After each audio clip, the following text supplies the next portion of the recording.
Hello everyone, हाम्रो यसकी च्यानलमा हजुरहरूलाई स्वागत छ। आज म विशेष गरी हाम्रो गाउँघरमा सजिलै पाइने कर्कालोको सानो भिडियो लिएर आएको छु। यो भिडियोलाई अन्तिमसम्म हेरेर साथ दिनुहोला।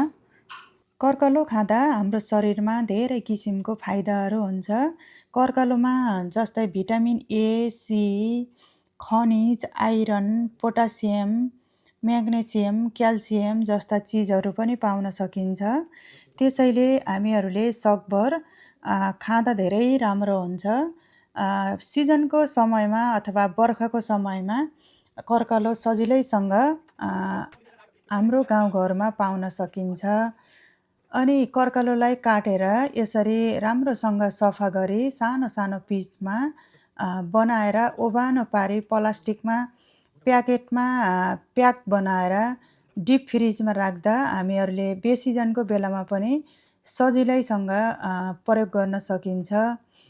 अनि तरकारी नभएको टाइममा पनि प्रयोग गर्न सकिन्छ। यो एकदमै उपयुक्त चिज हो। कर्कालो खाँदा हामीहरूलाई धेरै फाइदा हुन्छ। रगतको कमी छ भने पनि यो कर्कालो खाँदा एकदमै राम्रो हुन्छ, छिटै रगत बढ्छ। हजुरहरूलाई पनि यो भिडियो मन पर्यो भने अन्तिमसम्म हेरिदिनु होला र यसै गरी कर्कालोलाई स्टोरेज गरेर राखेर खाने बानी बसाल्नु होला। धन्यवाद।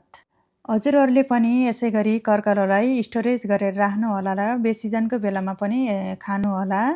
यदि यो भिडियो मन पर्यो भने लाइक, कमेन्ट, सेयर, सब्सक्राइब गरिदिनु होला र यदि राम्रो लागेन भने पनि कमेन्ट गर्नु होला, सजेसन दिनु होला। Thank you.